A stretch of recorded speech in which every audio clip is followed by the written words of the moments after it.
Braque, bonjour. Bonjour. À l'occasion de la sortie du livre Les Cahiers du Cercle Proudhon chez Contre-Culture, pouvez-vous nous faire une présentation du Cercle Proudhon? Oui, alors si je dois donner une définition succincte du cercle Proudhon, je dirais que c'est une tentative d'union sacrée. Et si je veux rentrer un petit peu plus dans les détails, le cercle Proudhon, c'est le rapprochement de 1911 à 1914 de militants de l'Action française et de militants du syndicalisme révolutionnaire, face à un ennemi commun bien identifié, à savoir la démocratie.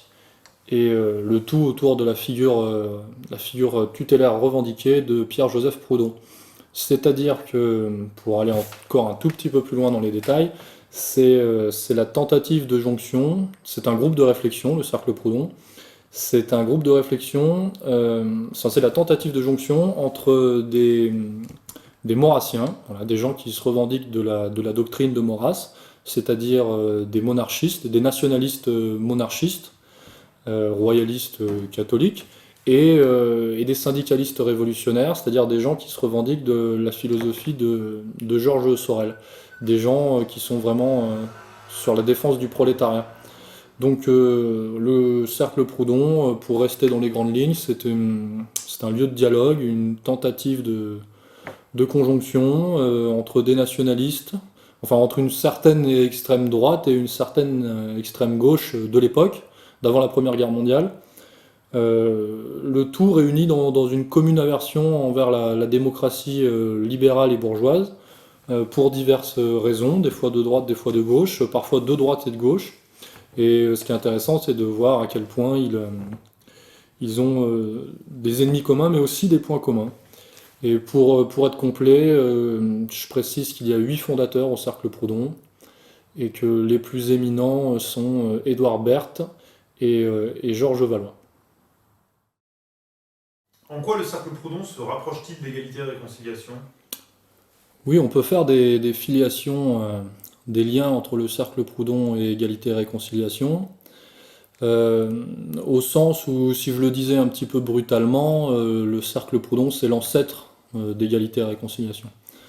Après, je dis ça un petit peu, c'est de manière à aguicher un petit peu le spectateur. Il y a effectivement des grands points communs qui sont dans le fait que ER, comme le Cercle Proudhon, ce sont des associations transcourants, des rassemblements transcourants où il y a effectivement des réconciliations, une dynamique réconciliatrice assez importante. Le fait qu'on dépasse les origines et les origines différentes, que ce soit sociales ou autres, et qu'on dépasse les querelles partisanes hein, entre les soi-disant les clivages malhonnêtes de droite, de gauche, d'extrême droite, d'extrême gauche. Voilà, donc c'est effectivement, il y a effectivement des liens entre, dans le fait aussi que ce soit une histoire d'union, voilà, d'union sacrée, d'union de force, de complémentarité. Donc tout ça c'est intéressant. Après, ce sont des débats qu'on peut placer à un niveau supérieur, à un niveau politique, métapolitique. Mais pour rester sur ces idées-là, c'est vrai qu'il y a des points communs. Dans le fait aussi que ce sont des patriotes, hein, le cercle Proudhon, ce sont des patriotes de droite, de gauche, réunis dans une aversion envers la démocratie, euh, pour des raisons, par exemple les syndicalistes révolutionnaires dénoncent la démocratie en tant que démocratie bourgeoise, et l'Action française dénonce la démocratie en tant que, bah oui, finalement c'est la même question, en tant que avènement de la bourgeoisie, donc démocratie libérale, voilà, plutocrate, parlementariste. Donc ils se retrouvent sur toutes ces questions-là. Donc la dimension économico-sociale, la question des valeurs, et puis le fait que quand on s'intéresse et qu'on lit les cahiers du Cercle Proudhon, finalement on se rend compte qu'on est on est dans le même processus. Nous on est à l'heure de la mondialisation, mais finalement eux, ils critiquaient un petit peu les mêmes ennemis, donc à savoir ce qu'on appelle le système bourgeois. Voilà, donc le système bourgeois, nous on est dans une extension du domaine de la bourgeoisie, et, mais finalement on parle de la même chose, on parle du même système. Donc on est un petit peu, j'espère, Donc, je pense qu'on peut se revendiquer les héritiers du cercle Proudhon. Il s'agit maintenant d'être à la hauteur et d'apprendre peut-être de leurs erreurs, même d'aller plus loin. Je pense que j'ai l'impression que c'est ce qu'on fait. Et les gens en jugeront, mais c'est très bien comme ça. Que sont exactement les cahiers du cercle Proudhon? Bien, les cahiers du cercle Proudhon, ce sont donc les écrits produits à l'époque par les militants du cercle Proudhon.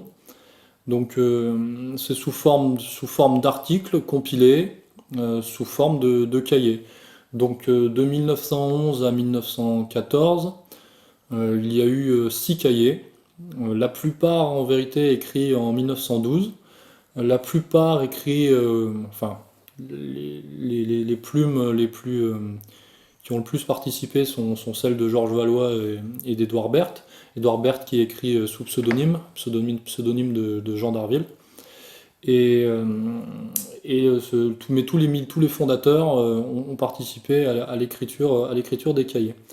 Euh, Au sein des cahiers, pour rentrer un tout petit peu dans les détails, les sujets abordés sont aussi vastes que de parler du système démocratique, du système bourgeois, de la plutocratie, des questions des masses ouvrières, des questions autour de la philosophie de Pierre-Joseph Proudhon.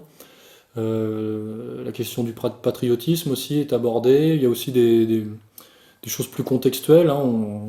On s'amuse à croiser dans les textes des figures comme Jean Jaurès ou d'autres, hein, donc c'est intéressant de se replonger là-dedans. Mais pour extraire la moelle du cercle Proudhon et des cahiers, il ressort de la lecture quand même un combat contre ce qu'ils appellent le règne de l'or, le règne du capitalisme, et surtout en fait tout leur combat, toute la tentative du cercle Proudhon, c'est de joindre les questions de la tradition et les questions de la révolution, les questions de la nation, les questions du socialisme et les questions de la monarchie, enfin la question de la monarchie avec la question des classes ouvrières.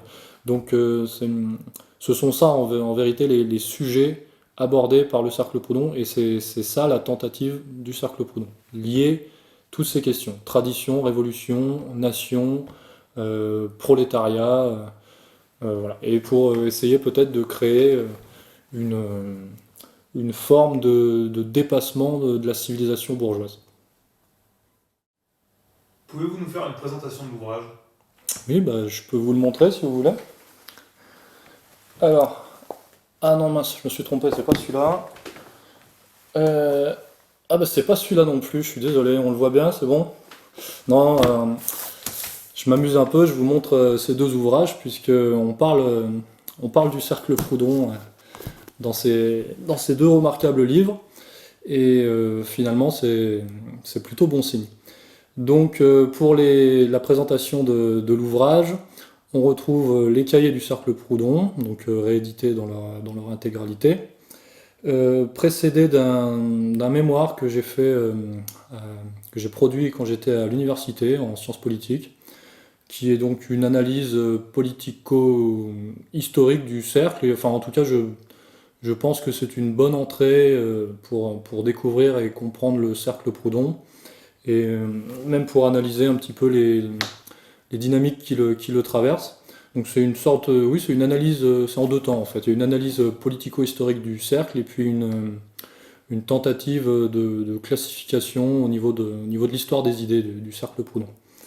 À la fin de l'ouvrage, on retrouvera une postface que j'ai écrit récemment, voilà, qui m'a permis de reprendre ma liberté un petit peu par rapport à l'université, parce que ça restait quand même un travail, c'était un travail très sérieux, mais j'ai pu actualiser un petit peu, faire des analogies avec ER, et ça permet d'avoir encore un angle de vue différent. Et j'ai demandé à ce que soit inséré le texte de Soral, quelle idéologie,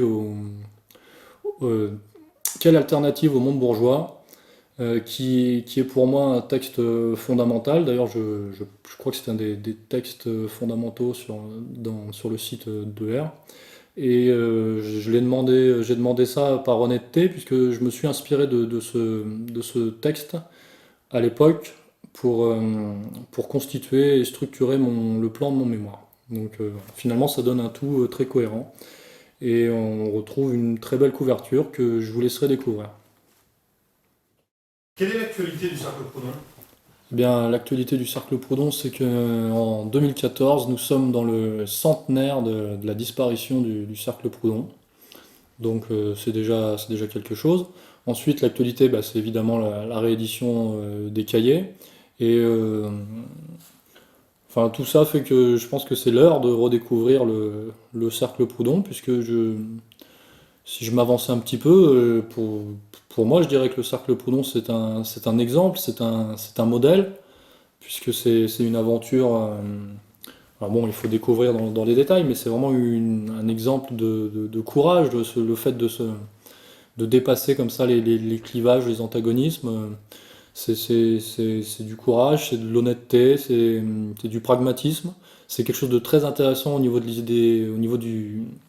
idées politiques et même au niveau de la leçon politique, parce que c'est c'est pas juste pour faire beau, on n'est pas simplement dans le débat d'idées, voilà. On n'est pas simplement dans le débat d'idées bourgeois. Ils se sont réunis pour de vrai, voilà. Ils ont vraiment tenté quelque chose. Donc c'est quand même quelque chose à mettre en avant, hein. C'est vraiment différent de ce qu'on nous vend, en permanence ou de tous les interdits qu'on nous met. C'est-à-dire que pour nous, en 2014, enfin je parle au niveau de ce qu'on impose un petit peu aux masses, il faut pas passer, faut pas parler à telle personne, faut pas penser tel truc, faut pas se. C'est marrant parce qu'il y a il y a une idéologie du métissage, mais pas une idéologie de, de la rencontre en fait, de la tentative enfin de l'union, voilà, donc de l'union sacrée. Donc c'est quelque chose à creuser. Mais l'actualité du Cercle Proudhon, c'est ça, c'est le fait que c'est un modèle, et puis c'est aussi dans la modernité, dans sa modernité, dans la modernité de sa critique, et dans la modernité de ses écrits, puisque évidemment j'encourage à le lire, c'est que le Cercle Proudhon, c'est vraiment puissant.